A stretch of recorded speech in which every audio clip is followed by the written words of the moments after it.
Among my many photos, I find I have a considerable number of pictures of artifacts from several museums. This DVD will feature some from our own local museum in Chigawinda, from the Canadian Museum of History, formerly the Canadian Museum of Civilization, from Dickens' home in London, England, the Earl of Warwick's castle, and the British Museum. Starting locally, we find our little museum in Chigawinda. It is located on Highway 6 in the village. There are several other buildings on site, including the log home of one of the early settlers, all furnished and ready for visitors. My neighbor, Ann Leith, is standing beside it.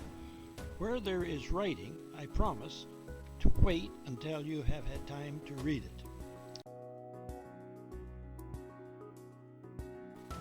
Inside the museum itself, one finds a pump organ. Many private homes had one, and local churches usually had a pump organ to provide music for services. Note the two stands on either end of the keyboard. They were used to provide light for the organist from kerosene lamps or maybe candles. Around the turn of the 20th century, the telephone came to the island. Several small companies provided the service. The operator would connect calls at a switchboard like the one in the picture. The Little Current and adjacent area was served by the Manitoulin and North Shore Telephone and Telegraph Company, which began in the first part of the 1890s. This picture is one of Father Eugene Papineau, S.J. He was priest at Little Current in the 1920s and was beloved by Catholics and Protestants alike. He was said to be of a kind and friendly disposition. He passed from this life in the summer of 1931 at the age of 55. This photo shows one of Father Papineau's buggies. He traveled widely and was fluent in the Aboriginal language.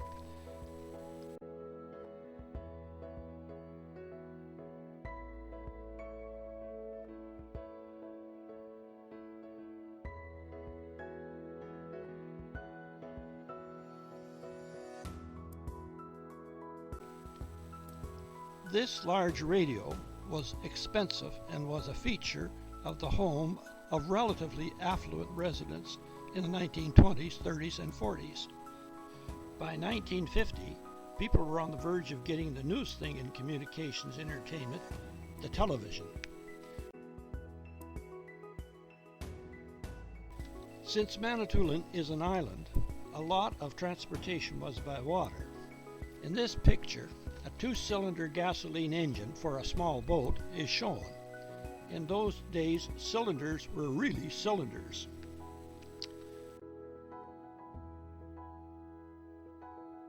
The next few pictures are from the Canadian Museum of History.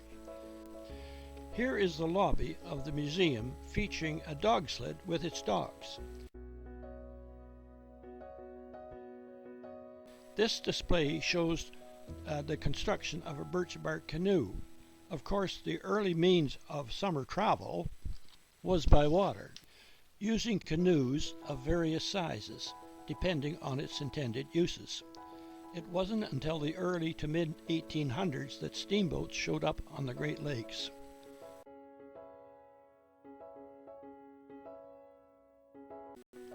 This slide shows a canoe beside the owner's cabin.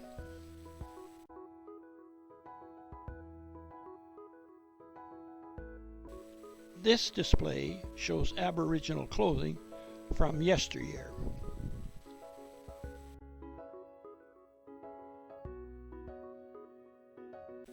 An Inuit jacket and a kayak.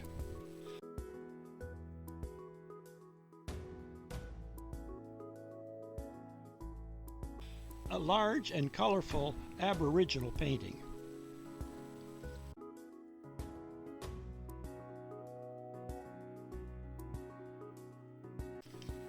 Crossing the Atlantic, we find Charles Dickens' former home on Brow Street, London, England. It is the only house that Dickens lived in that is still standing. We are told he was starting his writing career while living in this house.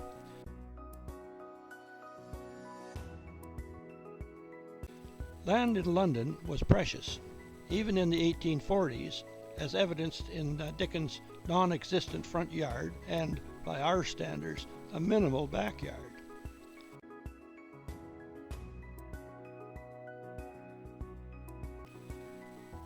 A basement room in the house.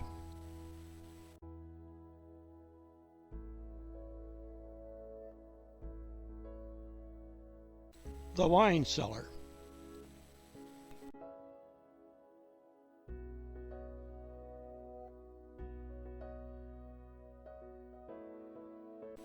Before becoming a famous writer, Dickens worked in a law office, and this was his law clerk's desk. One can imagine Cratchit toiling over one like it in Scrooge's office.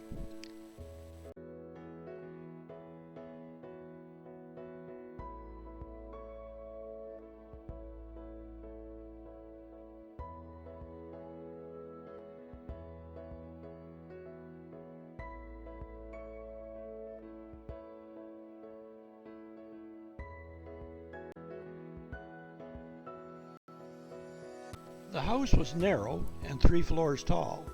This slide shows the stairway.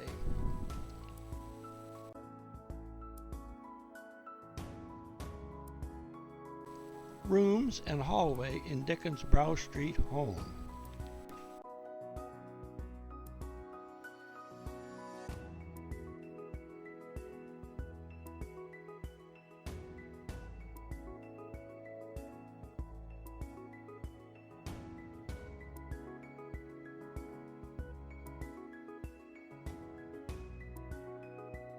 He wrote novels in serial form, so he had to stick to deadlines. This slide shows his notes for a chapter. With his scratchy writing, it must have taken a printer familiar with his style to decipher what he had to say.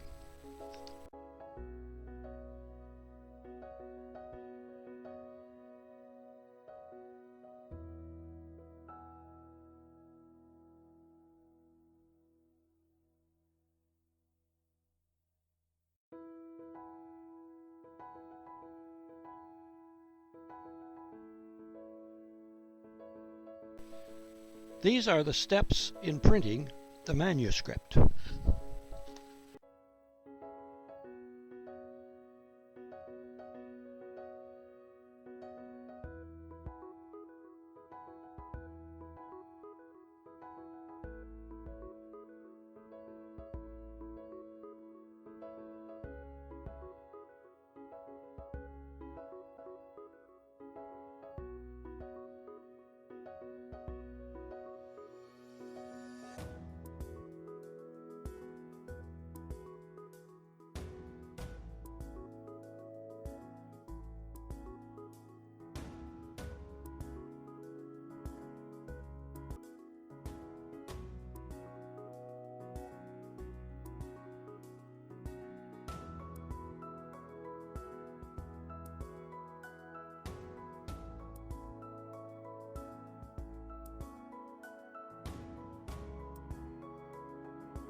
Adding pictures to the text.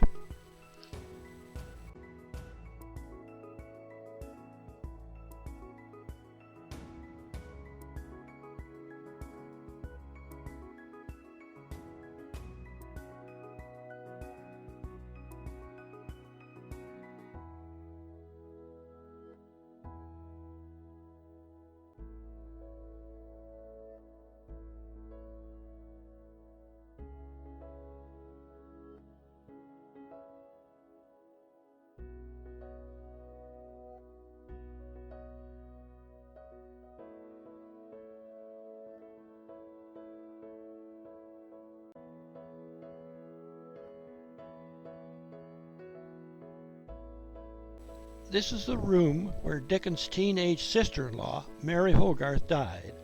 She meant a lot to him, and the only time he missed a regular installment of a novel was at the time of her death. One can only wonder if the various young women in his novels weren't influenced by his young sister-in-law's life and untimely death. There are many castles in England, and I went through one of them, the Earl of Warwick's castle.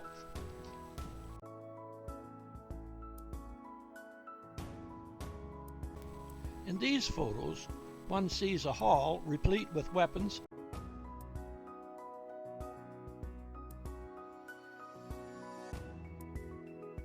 and a full-scale knight on horseback.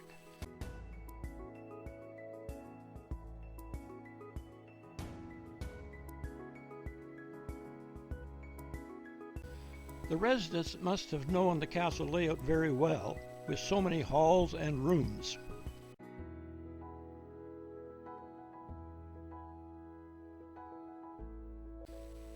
This is the private chapel of the family. Notice the class distinctions to be observed during attendance at church. The servants didn't mix with the family.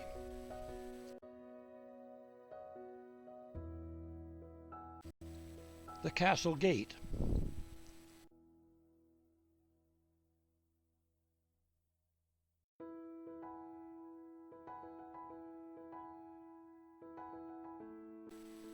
Castle grounds.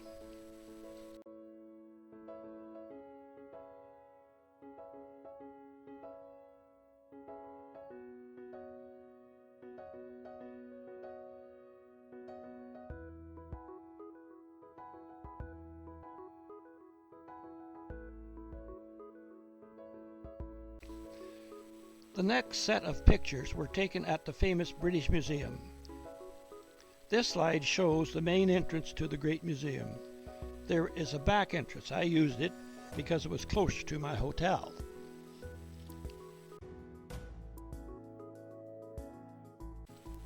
There is a spacious atrium known as the Great Hall, not far from the entrance. You can buy food and replicas of some of the exhibits at the museum. I bought a miniature version of the well-known cat from the Egyptian gallery. He is dressed up with gold rings in his nose and an ear. If you want to, you can look up the British Museum on the internet and experience a virtual tour of that great institution. You can also order items on the internet. While there, I also bought a cat tie. I guess you know I am partial to the felines.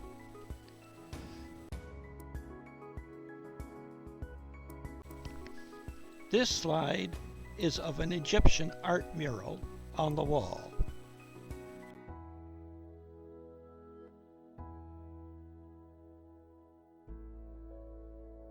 No museum would be complete without several mummies.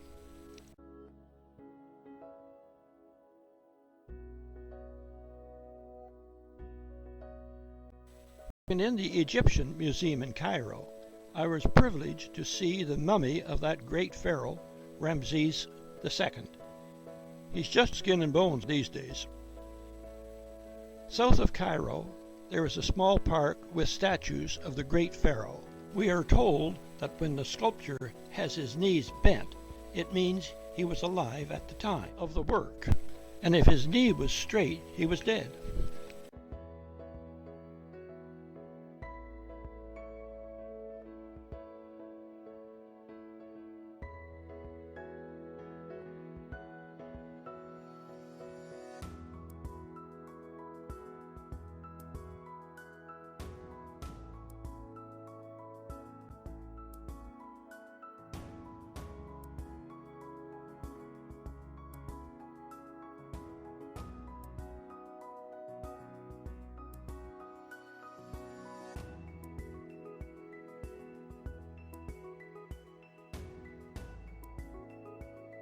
It is amazing the art and craftsmanship of those people several millennia ago, not to mention the science and engineering that went into their great monuments, such as the pyramids at Giza.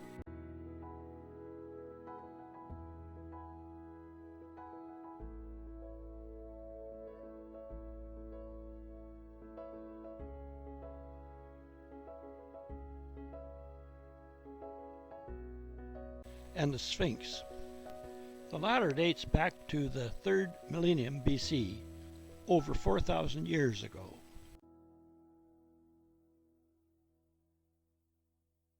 After Alexander the Great died, his empire was divided into several parts, with one of his generals, a Macedonian, becoming ruler of Egypt. His name was Ptolemy I.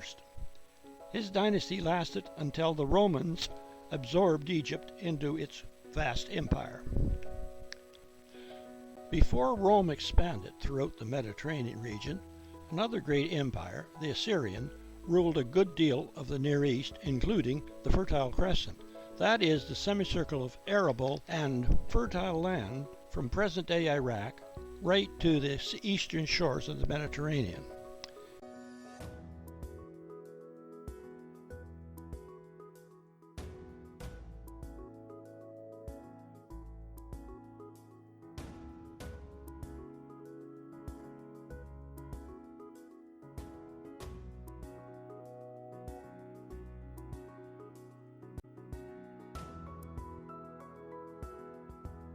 Apparently, ancient Egyptians did not worship cats, but regarded them as intermediaries to the gods. Many cats were mummified and placed in wooden or bronze coffins. In the course of the first millennium, animal cults became increasingly prominent in Egyptian religious activities.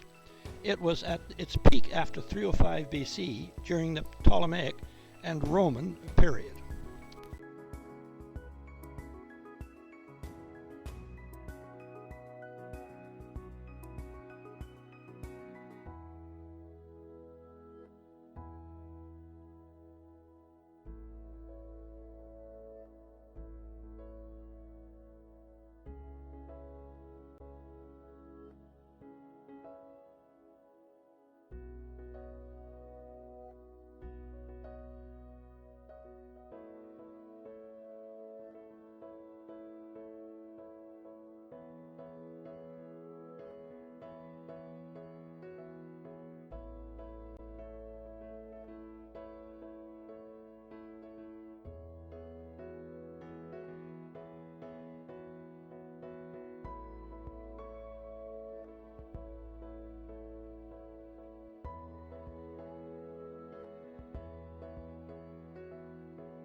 This bas-relief is from the 9th century BC. It shows a lion hunt. Killing lions was considered a royal sport. The next scene is a libation being poured over a dead lion while musicians accompany the procedure.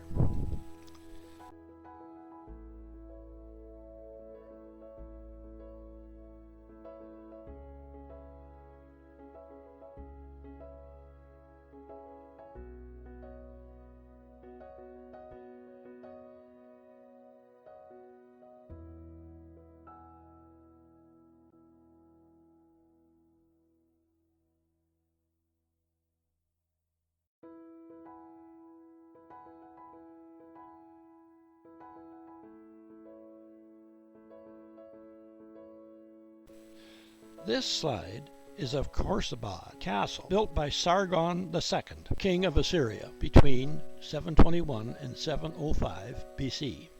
At this time, the northern tribes of Israel were conquered. As was Assyrian policy, the inhabitants were dispersed throughout the empire. That way, the deportees would be less likely to conspire with each other and revolt.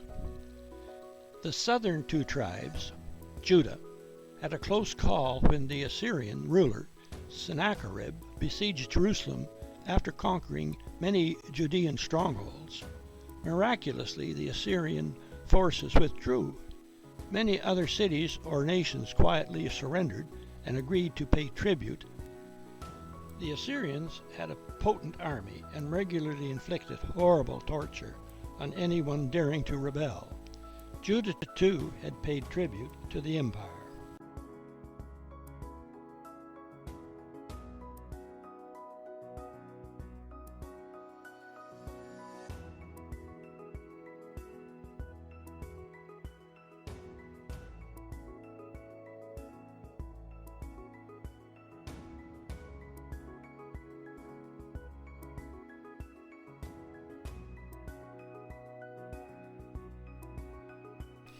This bas-relief shows a winged human-headed lion from the 560s BC.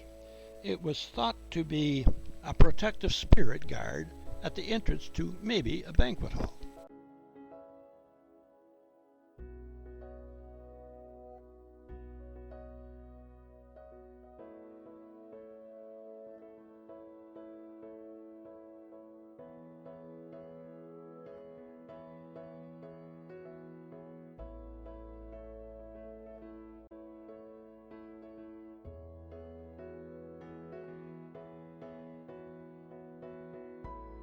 This bas-relief shows Lydians being led by a man in Persian dress. The Lydians are noted for their invention of coins, gold and silver. The Persian Empire, which at its height included modern-day Iran, Egypt, Turkey, and parts of Afghanistan and Pakistan. It began in 559 BC and lasted until it was toppled by Alexander the Great in 331 BC.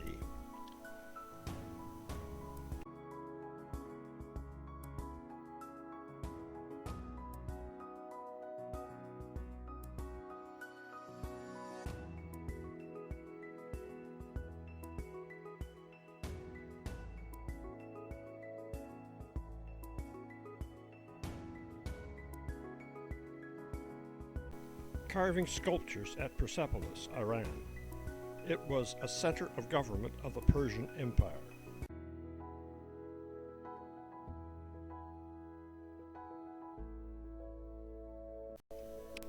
After the latter part of the 4th century BC, the Near East came under the influence of European powers, at first Greece, then Rome. The picture is of a Greek vase, an oil jug, from about 540 BC. It shows two women weaving at a loom.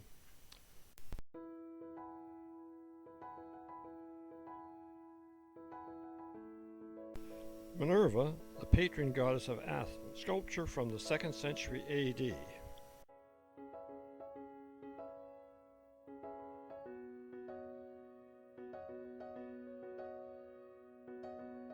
The god Zeus, king of the gods, also from the 2nd century AD.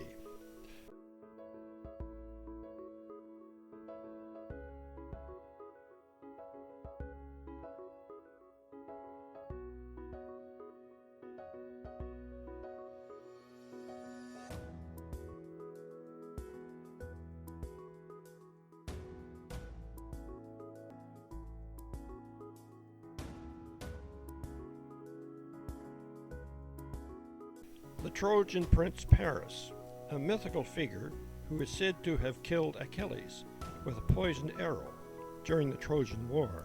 I guess we all know where he hit him.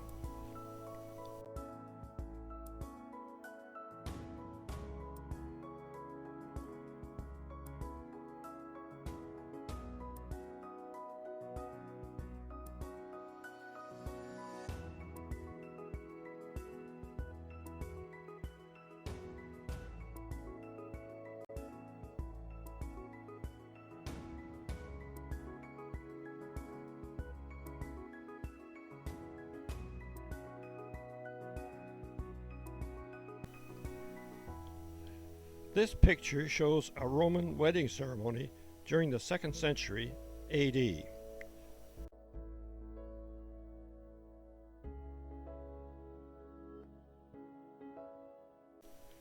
The Greek toddler is learning his or her toilet manners. It is from the 6th century BC.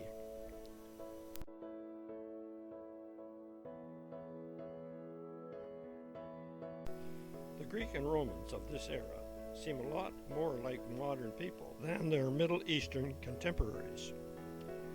This head from a statue presumed to be that of Julius Caesar. He was born in July 100 BC and was assassinated on the 15th of March 44 BC at the age of 55. He and his forces invaded Britain in the summer of 55 BC, but the Romans didn't fully conquer the country until 43 AD, when Claudius was emperor, between 41 and 54 AD. Rome had been a republic until 44 BC. At that time, Julius declared himself dictator for life.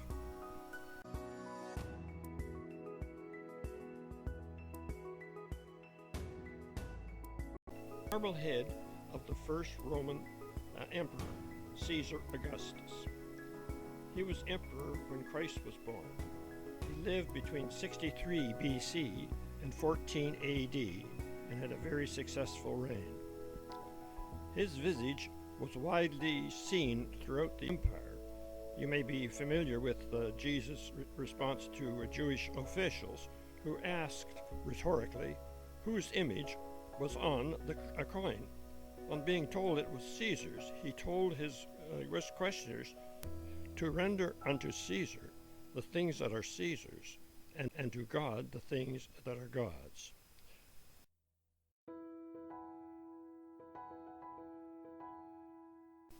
To the left is the marble head of the Empress Livia, 59 BC to 28 AD. She was the wife of Augustus, the daughter of a Roman senator and mother of Emperor Tiberius, who is to the right in the picture. Livia was a prominent woman of ancient Rome and an advisor and confidant of Augustus. She was empress between 27 BC and 14 AD. She and Augustus were married for over 50 years. The early emperors were referred to as the Julio-Claudian dynasty, which ended in 68 AD. Many times changes from one emperor to the next was accompanied by violence among claimants to the office of emperor.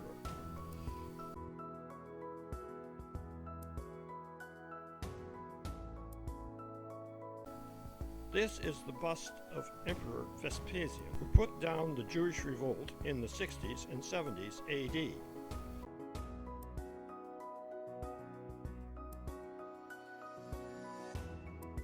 He was assisted by his son Titus, whose short reign occurred in 79 to 81 AD. During his short reign, Mount Vesuvius erupted and destroyed the nearby city of Pompeii in 79 AD.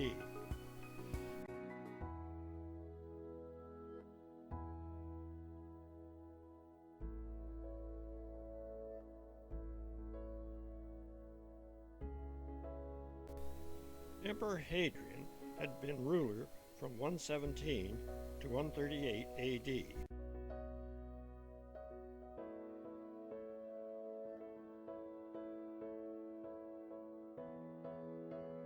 Had been adopted by Emperor Trojan on the latter's deathbed.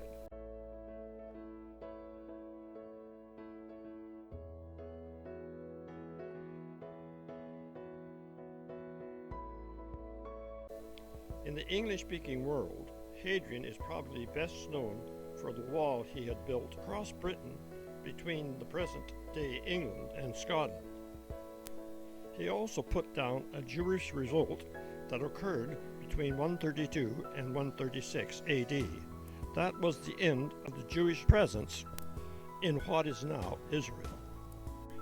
Hadrian was ruthless in treating the rebels. He sold Jewish prisoners into slavery, forbade teaching the Torah, and renamed Judea, Syria, Palestina. Eusebius, an early Christian writer, wrote that Hadrian banned Jews from Jerusalem. They became a nation without a country until 1948 AD.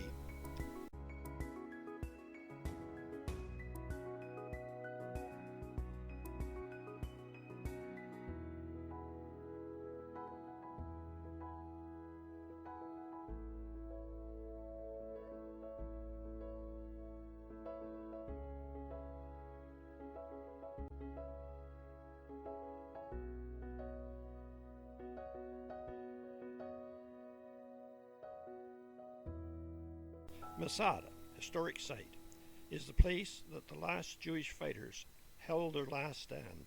They bravely died on that site.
At this point, I would like to mention one of the most treasured artifacts in the British Museum.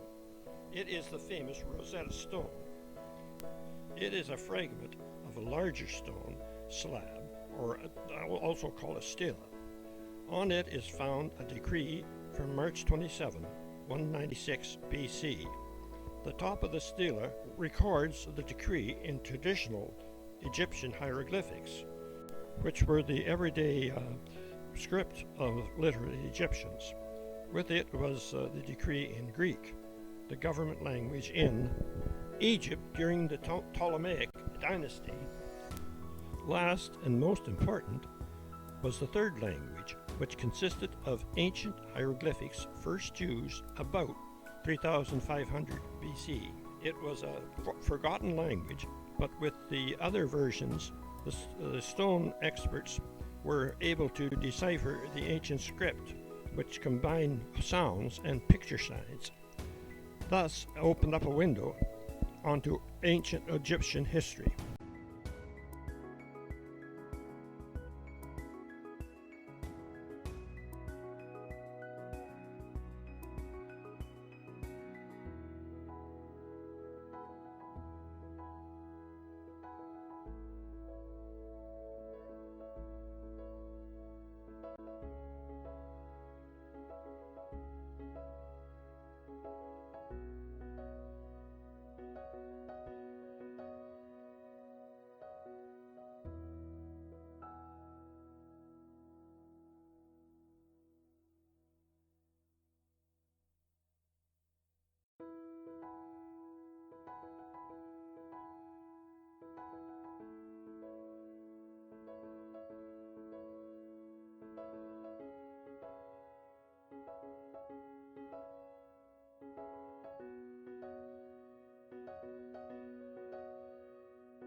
The next pictures are of the famous Greek temple called the Parthenon.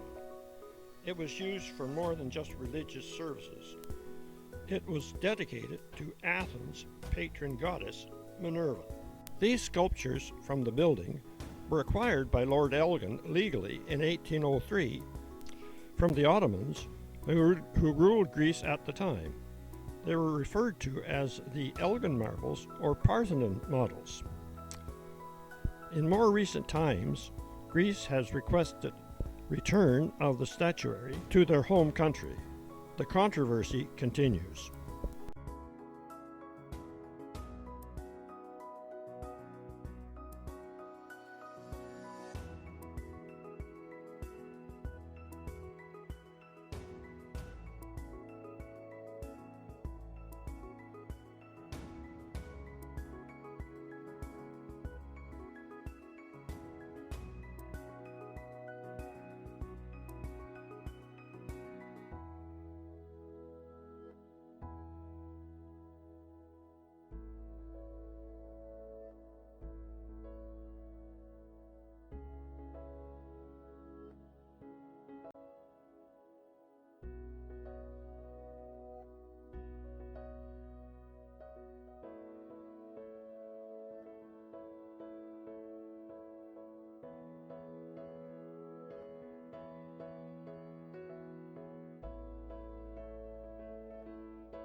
A model of the Parthenon is also among the items displayed at this section of the museum.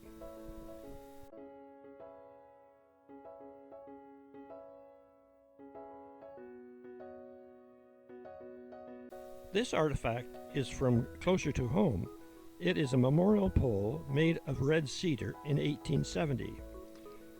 It is a totem pole in memory of a local chief and depicts crests of the Eagle Beaver clans of the Niska nation. It took dozens of people with scaffolding and ropes to erect it.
This display is probably a reproduction of a scene from a peat bog near Manchester, England. The man in the bog is referred to as the Lindo Man.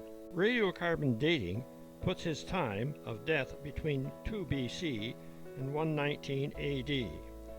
It is speculated that he may have been a human sacrifice, the victim of a violent crime, or even the remains of an executed criminal.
I hope you liked this presentation. I showed a very tiny fraction of the exhibits in the museum, and I hope you will be able to visit them in person or via the internet. I want to also thank my dear friend and technical expert, Phil Dion, without whom this presentation could not have been produced. So Merry Christmas to all for 2021 and a prosperous 2022.